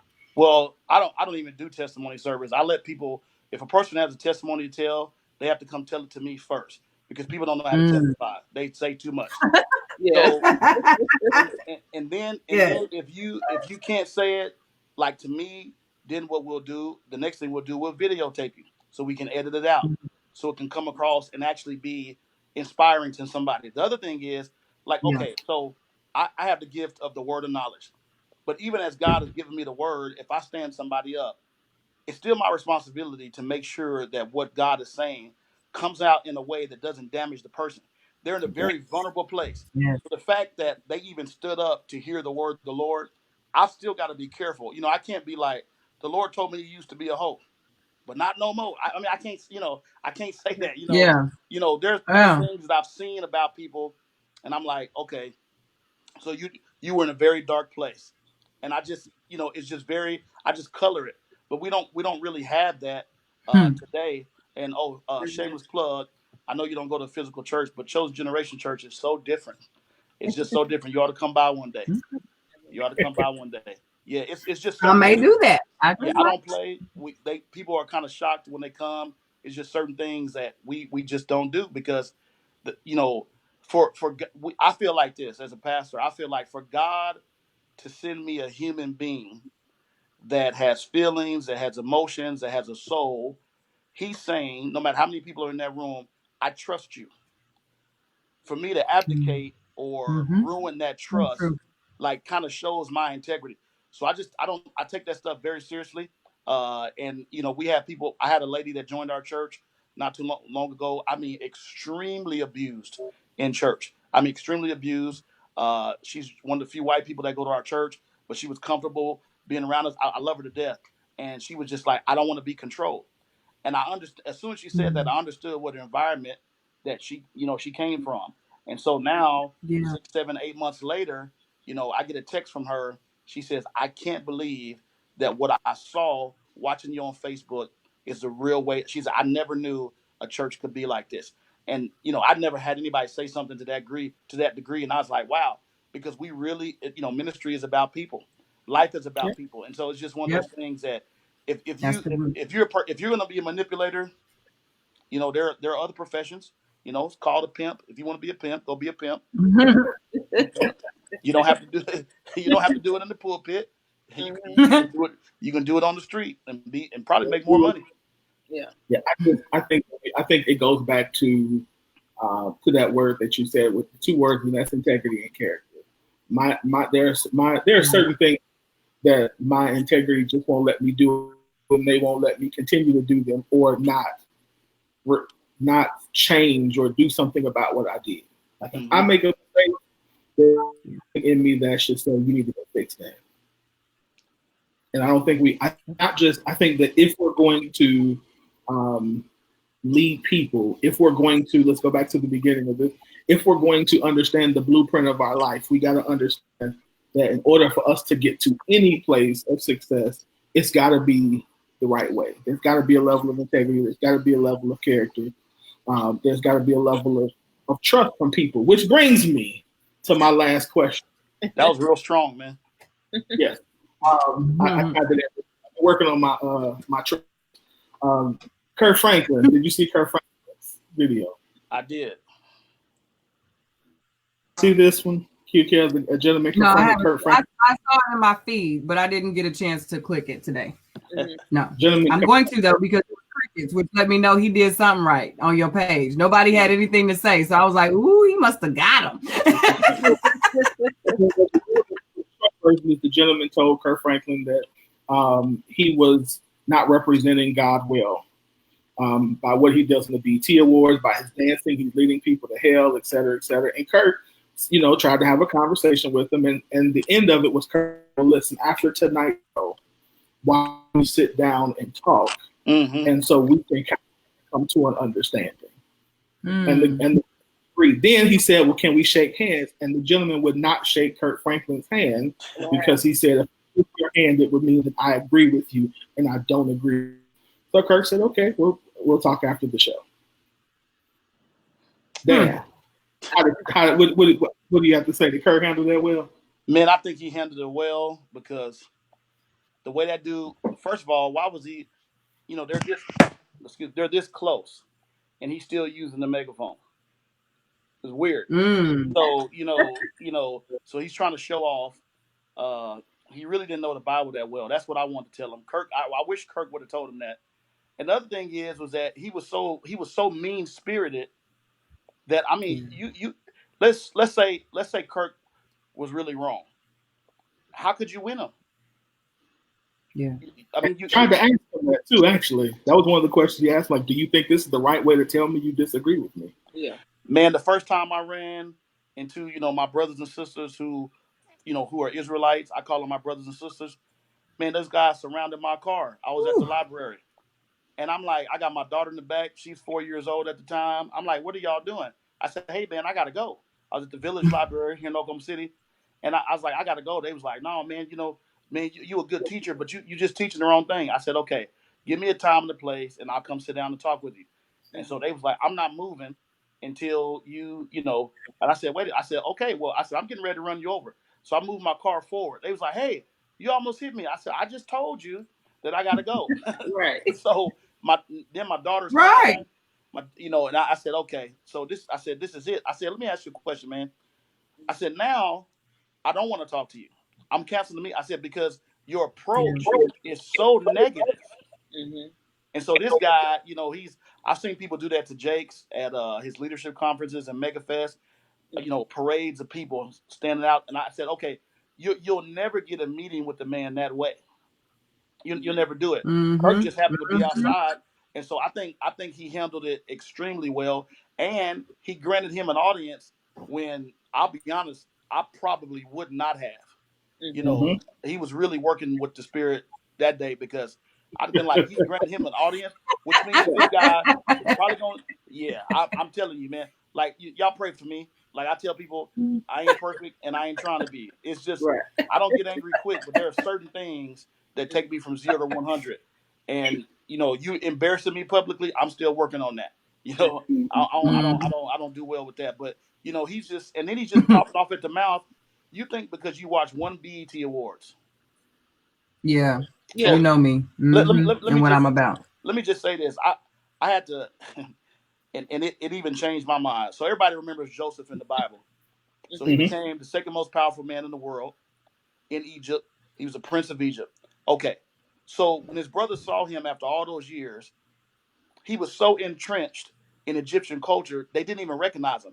This is their own brother. So when they met him after all those years, he looked like an Egyptian. He dressed like one. He spoke like one. But behind closed doors, he had never bowed his knee to an idol god. Now, this is what God said to me. He said, if I took you with that American Western evangelical mindset that y'all have and put you in his time, you would have said, because he looked like, dressed like, and spoke like, oh, he's a sinner. When the reality is, the truth is that God had hid him in that Egyptian culture to be a covert agent so that the name of God could be praised. And here's a great thing. God had no issues with him looking, speaking, and doing everything as Egyptian. He never worshipped gods, but God had no problem with him being there to infiltrate that culture. And here's my thing: when somebody can explain to me why God did that, then maybe I can get with you about this false line of demarcation between secular and sacred, because I really don't see it. I don't see it. I don't think that God ever intended to narrow musical genres to the point that if his name is not being used, then it's a song that's going to send you to hell. Because we got a scripture that says every good and perfect gift comes from above. Every good and perfect gift. So that's why I tell people, like, because we be so churchy sometimes. Like, if somebody says, "Hey, Winford, you sung well," and then you say, "Oh, thank you," they say, "No, don't say thank you. Say all glory to God." And I really hate that, because you don't understand that my actual use of the gift is what gives glory to God. Right. You've never seen a car manufacturer, when you're driving your car and man, that's a really nice Lexus, and then somebody from the manufacturing plant comes by and you say thank you. The Lexus person doesn't say no, you say thank you, Lexus. They don't do that, because they know that you driving the car around is all the advertisement they need. Right. And so, I just don't understand it. I don't understand. So Kirk, I think hopefully he's probably going to explain that to him. Hopefully he can expand his mind about how God actually works with the world. That he's not afraid of, God is somewhere at the House of Blues in LA tonight, man. He shows up in places. I've actually found more revelation and illumination from people, who may not subscribe every single day to it, but they know stuff that church people don't know. Church people, what they do is they go to church, and I'm just saying church people, not everybody that goes to church, but church people, there's a basket, you can't see it, but when they cross the threshold of the church door, they take out their brain and they lay it in the basket, and then they go worship, and then they come pick it up when church is over. All right, man. Yeah. I done been over my time. You're over your time. I'm over my time. Next year, I want you to send me a bill. So appreciate you for coming and joining us tonight, man. Once again, let everybody know the name of your book, where they can go buy it, and how they can follow you. All right. It's called Setting Your Mindset. It's 5 strategies to win with focus. You can get that on Amazon.com. Right now it's $2.99. So it'll probably never be that low again. So you need to go get it. If you're in Oklahoma City and you want to hear some of this on a weekly basis at Chosen Generation Church, you can catch us at chosengokc.com. All right, y'all. Man, Thomas. Man, y'all dope, man. Y'all dope. Keep it up. Thanks for coming. Thanks. Man. Appreciate it. All right. So y'all go out and get his book. Again, it is on Amazon.com. Go check it out. That was a good word right there. That was a secret word that he just gave for the people. Yes. He snuck that in on them. Now, that was true, though. Yeah. It's definitely good. All right, so our last new song for the night, we've got L Smooth. L Smooth. This is called Jordan's. And after this, we're going to wrap up tonight's show. So y'all don't go anywhere and check out L Smooth. The song is called Jordan's. I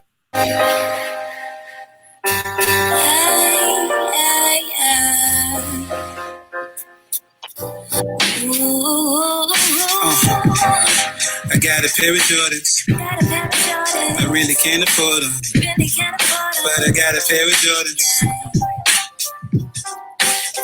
Fresher than hand-picked fruit or frozen veggies. I got the new pair of J's, the ladies gonna let me, and people gonna sweat me. I need a bodyguard, man, to get clapped and disappear like Tyler in LeBron hands. But love the feeling, cause I never had a pair. Rock Converse, the closest thing I had was Nike Airs. Now I feel respected. You watch the floor when I'm stepping. My name's in your throat like Chloroseptic. It comes off your tongue. Now my shoe game is second to none. The confidence is John Wayne, how the West was won.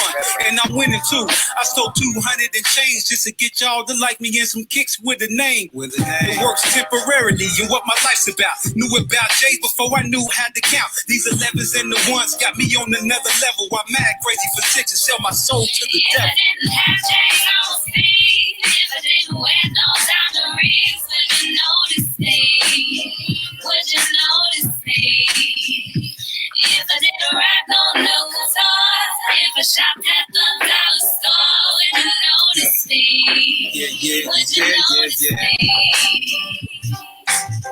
Ain't got no car, got a pair of Jordans. Ain't got no job, got a pair of Jordans. No 401k, got a pair of Jordans. I'm headed to the club, don't step on my Jordans. Nothing wrong with having them. Most of us are guilty of grabbing them, pushing people in line, follow you and start harassing them, blasting them, shanking them, setting up a scheme to start taking them. Jordan doesn't care, he just like to in. Most rich folks don't even trip and wear flip-flops. No Jordan in their closet and their bank account flawless. But regardless, it's cool to be the sharp dude in school with collection of these shoes from 14s and 2s. And some of y'all that copy these J's while at the mall. To a legend, learn to dribble and ball, basic fundamentals. Nowadays, these are essential to mask what's going on to handle your real potential.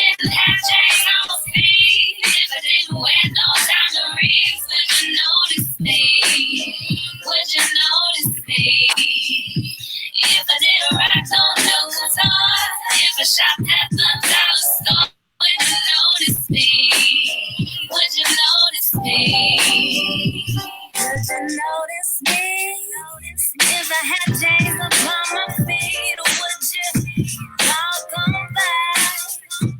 Walk on by. Would you notice me? If I had chains upon my feet, would you walk on by? If I didn't have chains on my feet, if I didn't wear no diamond rings, would you notice me? Would you notice me? If I did a rock on no guitar, if I shopped at the dollar store, would you notice me? Would you notice me?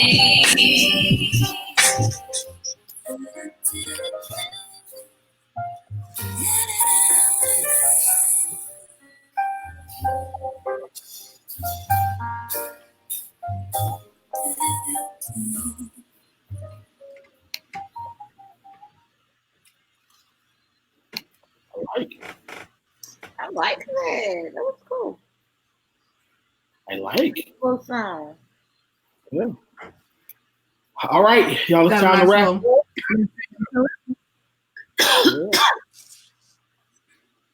Go ahead and wrap this puppy up tonight. Kels, what you got going on? Let's see. No, I don't think I have any events coming up yet. But please, follow Curvy Kitten Clothing on all social media. It is Curvy Kitten Clothing. We do have our ongoing sale going on for the 10% off. If you use the coupon code KKNEW, KKNEW. And shoot, like always, y'all be productive and have a good week. Be blessed and productive.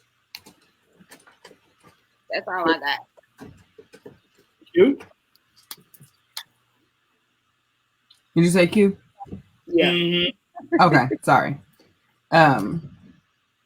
Q does not have a sale right now, but Q does still have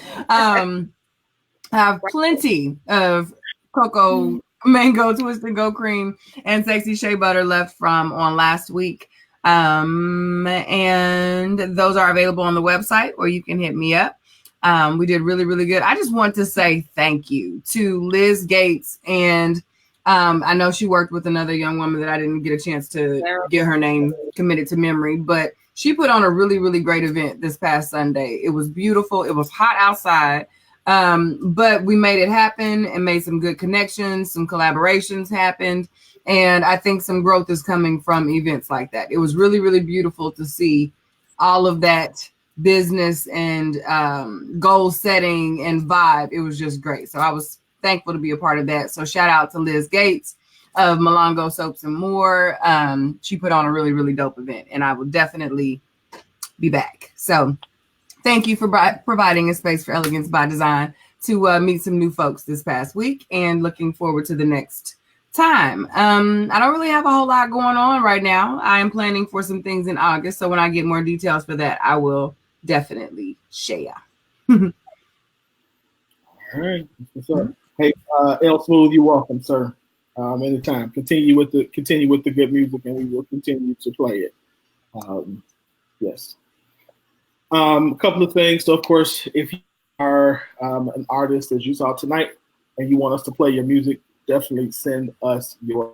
We love to play it. We love to get new artists out there. So please feel free to send it to us at globaldriveradio@gmail.com, and we will get you played. Radio edit versions, please, and artwork as well. So as you can see, artwork, we put that up as well, and we want to do what we can to help promote your craft. So send that to us ASAPly. Secondly, I put this up last week again. If you are not going to the Young Leaders Conference in Atlanta, Georgia, August the 15th through the 17th, you should register. They are having a sale, 50% off right now. If you are looking for the premier conference in ministry, media, and marketing, then Mark Moore it throws a very good conference and has like almost every name you could imagine that's going to be teaching. So from Keon Henderson to Kev on Stage, to Noel Jones, to Jamal Bryant, to Tommy Tinney, to, I mean, like, if almost every name that's a name, E. Dewey Smith, all of them will be at Young Leaders Conference. So go to ylcexplore.com, take advantage of the 50% off sale to go to Young Leaders Conference. Tomorrow, the Word on Wednesday is going to be a little different. So I'm going to be joining Pastor Burns tomorrow. We're going to do a live together where I'm going to discussion he's starting. So he's been doing the last couple of weeks on somebody asked him a question about what does the Bible say about suicide. So he answered that question. And this week somebody asked about how do you build a family. And so we're going to start a discussion about building family. So tomorrow at 7:00. Y'all tune in on Facebook Live. He and I are going to do that together. So that ought to be very interesting. So that's going to be tomorrow. If you don't follow Curvy Kitten and you don't follow them, you need to follow them on social media and purchase their stuff. Stuff. Look, Curvy Kitten has some of the best clothing for really all sizes. So from exercise gear to dresses to jump around, the Kale's be throwing, she be doing the thing. So definitely go and support her. Yeah. If you want to share, and then going on over to Elegance by Design and get your hair and skin right with Q's products. Y'all gonna make sure. Again, I put up something today that said that we're going to make buying Black normal. And so I want us to support one another. So y'all go and purchase their stuff. All right. And then last but not least, thank you to everybody who tuned in. Y'all know I love to see comments. So me seeing over 90 comments tonight does my heart well. So y'all keep talking to us, keep sharing the show. Keep every time y'all have comments, please put them. Anytime you have people who you'd like for us to interview, send them to us as well. We're always definitely here to listen. So we talk about just about any and everything. Yeah, we talk about anything. We'll talk about anything. As long as it's interesting and good, we will talk about it. So we are here again to raise a generation by changing the conversation. And so that's what we want to do. Thank you, Dan, for coming on tonight and talking with y'all. Go buy his book. I'm going to put the link on my page. And I'll tag Kelvin Q so all of our pages can see it. It's also on the Scoop Radio Show page. If you have not gone to the Scoop Radio Show page, I'd like to do that too. So other than that, we got anything else? We missing anything? No, I think so. I think we're good. You good? Yeah. Covered it up in that show. In my Q voice. We got it. That's it then, y'all. We can understand that there's a blueprint, there's something that you want to do, and I need you to spend the rest of your days understanding that you are the only person who can do it, and without you, there are people who will not be able to reach their future purpose without you. Go do what you were supposed to do, and fight for your purpose and do for your life.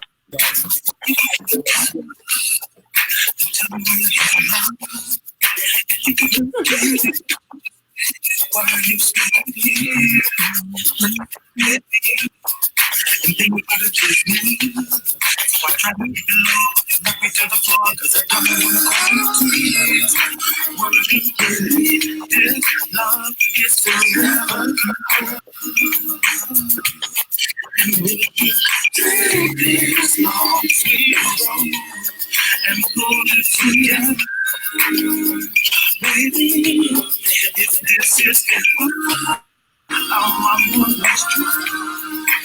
You just can't keep over. Can't you see the tears in my eyes? Cause I'm lost.